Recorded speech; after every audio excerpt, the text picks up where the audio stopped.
धीरे चलो बच्चों, बहुत भीड़ है। लाइट कहाँ गई?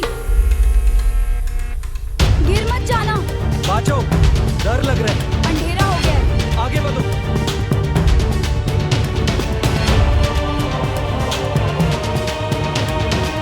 We need a stretcher, quickly.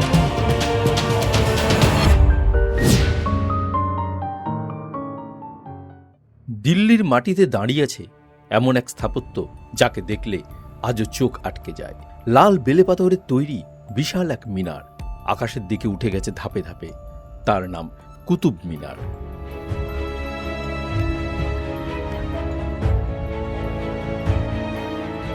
দূর থেকে দেখলে মনে হয় এটি শুধু প্রাচীন একটা মিনার, কিন্তু একটু গভীরে গেলেই দেখা যায় এর সাথে জড়িয়ে আছে রাজা সুলতানদের ইতিহাস। আজকের ভিডিওতে আমরা জানব কুতুব মিনার আসলে কিভাবে তৈরি হয়েছিল, কে এর নির্মাণ করেছিলেন, কেন এর নাম কুতুব, কতবার এই মিনার ক্ষতিগ্রস্ত হয়েছিল, কুতুব মিনার চত্বরে থাকা প্রায় ১৬০০ বছরের পুরনো লৌহস্তম্ভের রহস্য কি, আর ১৯৮১ সালের সেই দিনে ঠিক কী ঘটেছিল যার পর দর্শনার্থীদের জন্য মিনারের ভেতরে ওঠা বন্ধ হয়ে যায়। সকালের দিল্লি। খুব সকালেই আমরা বেরিয়ে পড়েছিলাম কুতুব মিনারের উদ্দেশ্যে। দিল্লির মতো ব্যস্ত শহরে কোনো ঐতিহাসিক জায়গায় যাওয়ার ক্ষেত্রে আমাদের প্রথম পছন্দ ছিল মেট্রো। আমরা যে জায়গায় ছিলাম সেখান থেকে কুতুব মিনার যাওয়ার জন্য দিল্লি মেট্রোকেই সবচেয়ে সুবিধাজনক এবং সময় বাঁচানোর উপায় বলে মনে হয়েছিল। কুতুব মিনার স্টেশনে নেমে আমরা একটি অটো রিজার্ভ করলাম। ৮০ টাকা দিয়ে সেই অটোতে চলে গেলাম কুতুব মিনার কমপ্লেক্সের কাছে। সকালে বেশ তাড়াতাড়ি বেরিয়ে পড়েছিলাম, ফলে পেটে তখন বেশ ভালোই খিদে পেয়ে গেছে। কুতুব মিনার কমপ্লেক্সের পাশেই দেখতে পেলাম বেশ কিছু খাবারের দোকান, তাই আর দেরি না করে ঢুকে পড়লাম একটি দোকানে। সকালের খাওয়া দাওয়া সেরে এবার আমাদের আসল গন্তব্যের দিকে এগিয়ে যাওয়ার পালা। কুতুব মিনারের গেটের কাছেই এসে দেখা গেল অনলাইন এবং অফলাইন দুইভাবেই টিকিট কাটার ব্যবস্থা রয়েছে। আমরা অনলাইনে কিউআর কোড স্ক্যান করে টিকিট কেটে নিলাম। তারপর নিরাপত্তা পরীক্ষা, সিকিউরিটি চেক ইন শেষ করে আমরা ঢুকে পড়লাম কুতুব মিনার কমপ্লেক্সের ভেতরে। কুতুব মিনার এসে পৌঁছে গেছি, দিল্লির কুতুব মিনার। সামনে রয়েছে কুতুব মিনার।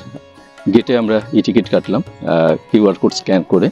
আর ভেতরে ঢুকেই প্রথম যে অনুভূতিটা হয়, সামনে দাঁড়িয়ে থাকা এই বিশাল মিনারটাকে শুধু ছবি বা ভিডিওতে দেখলে এর ব্যাপ্তিটা বোঝা যায় না। সামনাসামনি দাঁড়ালে বোঝা যায় কেন শত শত বছর ধরে কুতুব মিনার মানুষের কৌতূহলের কেন্দ্র হয়ে রয়েছে।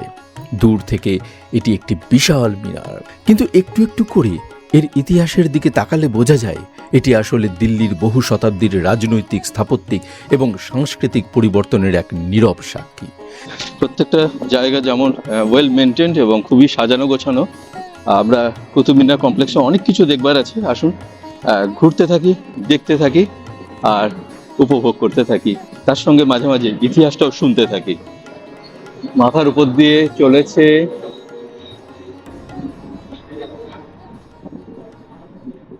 এই মিনারটির উচ্চতা প্রায় ৭১.২৪ মিটার, অর্থাৎ প্রায় ২৩৪ ফুট, আর মাটির কাছে এর ব্যাস প্রায় ১৪.৩২ মিটার। উপরে উঠতে উঠতে মিনারটি ক্রমশ সরু হয়ে গেছে, নিচে চওড়া, উপরে সরু। এই নকশা শুধু সৌন্দর্যের নয়, এত বিশাল একটি স্থাপত্যকে স্থিতিশীল করে রাখার ক্ষেত্রেও গুরুত্বপূর্ণ। আরও কাছে দাঁড়ালে চোখে পড়ে এর গায়ের অসাধারণ অলঙ্করণ। লাল বেলে পাথরের গায়ে খোদাই করা বিভিন্ন নকশা, অলঙ্করণ এবং আরবি লিপির ব্যবহার মিনারটিকে শুধু একটি উঁচু স্থাপত্য নয়, একটি শিল্পকর্মেও পরিণত করেছে। কিন্তু এই মিনারটি তৈরি হলো কিভাবে? এর গল্প শুরু করতে হলে আমাদের ফিরে যেতে হবে দ্বাদশ শতকের শেষ দিকে।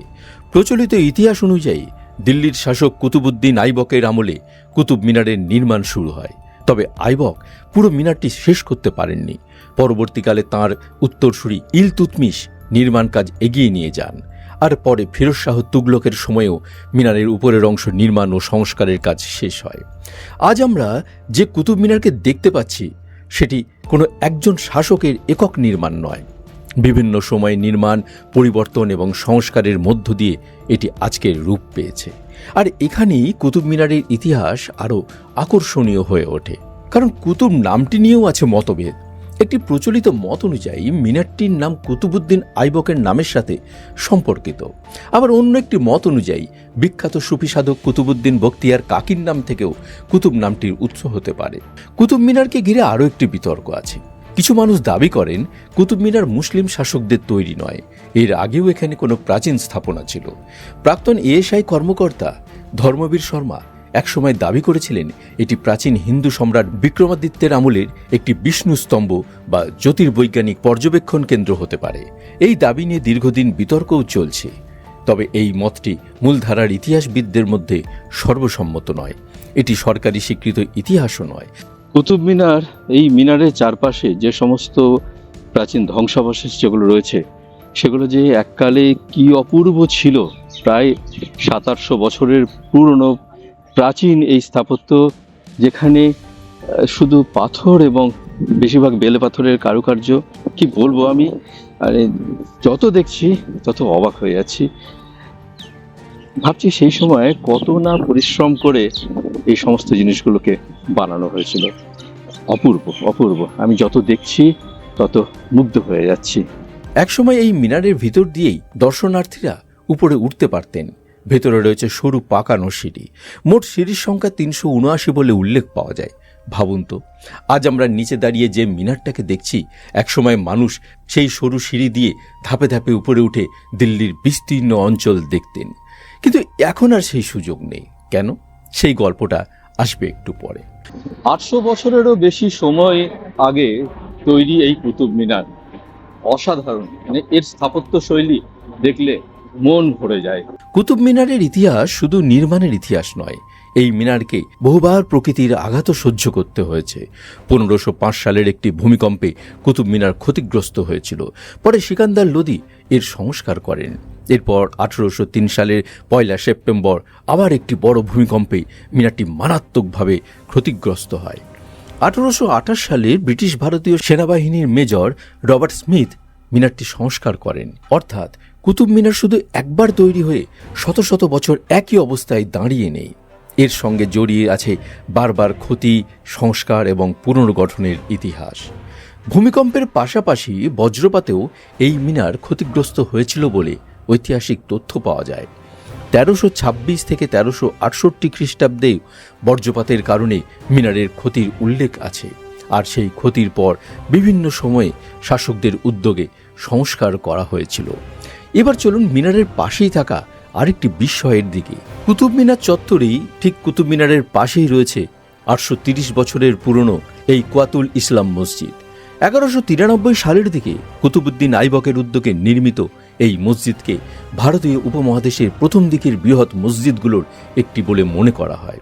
কিন্তু এই মসজিদকে ঘিরে সবচেয়ে বেশি আলোচনা হয় এর পূর্ব ফটকের শিলালিপি নিয়ে। সেখানে দাবি করা হয়েছে যে মসজিদটি নির্মাণে 27টি হিন্দু ও জৈন মন্দিরের উপকরণ ব্যবহার করা হয়েছিল। মসজিদের ভেতরে বহু স্তম্ভে আজও হিন্দু ও জৈন শিল্পকলার অলঙ্করণের চিহ্ন স্পষ্ট দেখা যায়, এবং যা এই বিতর্ককে আরও গুরুত্বপূর্ণ করে তুলেছে।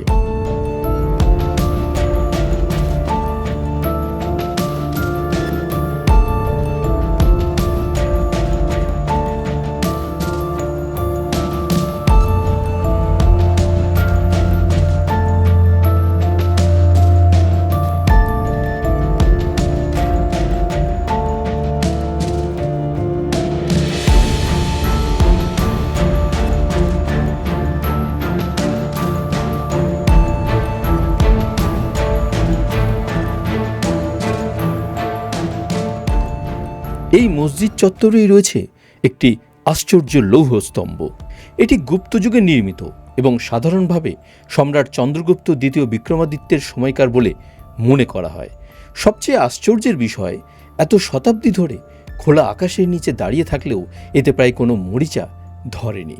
এই লৌহ স্তম্ভটির উচ্চতা প্রায় 7.2 মিটার, আর এর বয়স প্রায় 1600 বছর।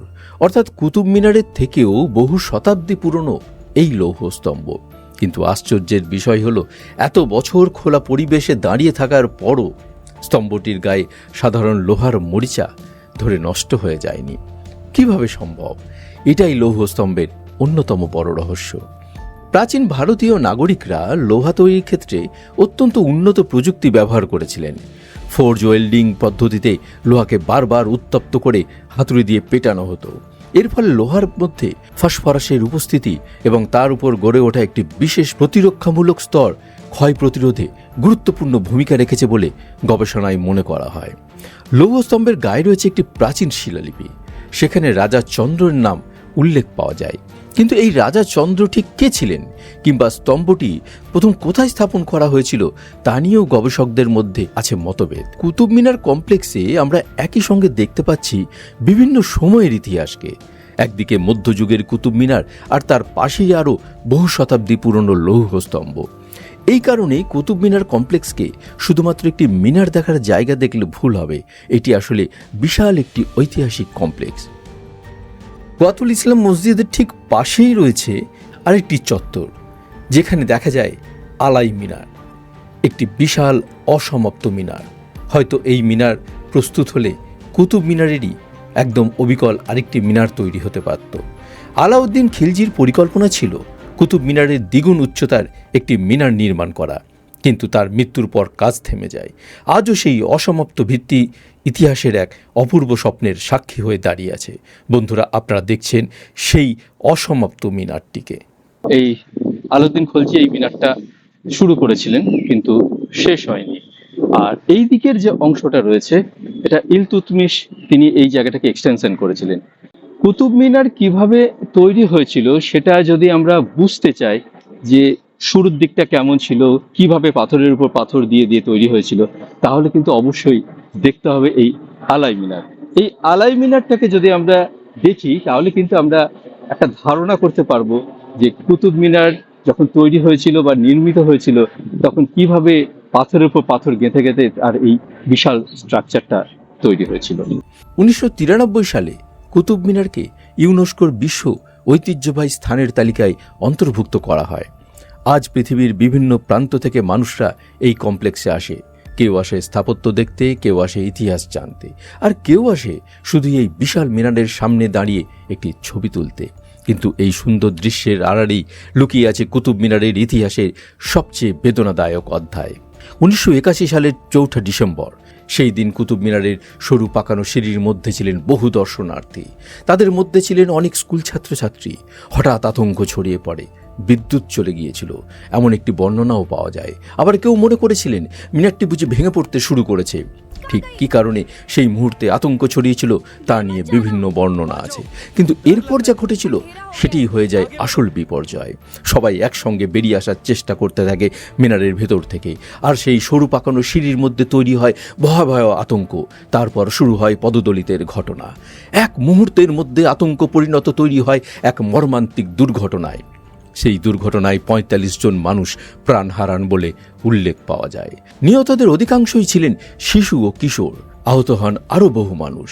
ভাবুন, যে সিঁড়ি দিয়ে একসময় মানুষ ইতিহাসের একটি স্থাপত্যের চূড়ায় উঠতে চাইত, সেই সিঁড়ি একদিন পরিণত হয়েছিল এক ভয়াবহ দুর্ঘটনার কেন্দ্রে। আর সেই ঘটনার পর কুতুব মিনারের ইতিহাসে আসে এক বড় পরিবর্তন। সাধারণ দর্শনার্থীদের জন্য মিনারের ভেতরে উঠে যাওয়া বন্ধ করে দেওয়া হয়। তাই আজ আমরা বাইরে দাঁড়িয়েই শুধু কুতুব মিনারকে দেখি। সেই সরু পাকানো সিঁড়ি দিয়ে উপরে ওঠার সুযোগ আর নেই। কুতুব মিনার থেকে পড়ে যাওয়া এবং আত্মহত্যার মতো ঘটনাও ঘটেছিল বলে ঐতিহাসিক তথ্যের কিছু বর্ণনায় পাওয়া যায়। ফলে নিরাপত্তার বিষয়টি আরও গুরুত্বপূর্ণ হয়ে ওঠে। ভিডিও আপাতত এখানেই শেষ করলাম। কেমন লাগলো সেটা অবশ্যই কমেন্ট করে জানাবেন। সবাই ভালো থাকুন। দেখা হচ্ছে পরবর্তী পর্বে। আর মানুষ বাংলা চ্যানেল এখনও যারা সাবস্ক্রাইব করে ওঠার সময় পাননি, একটু সাবস্ক্রাইব করে রাখুন পরবর্তী ভিডিওর নোটিফিকেশনের জন্য।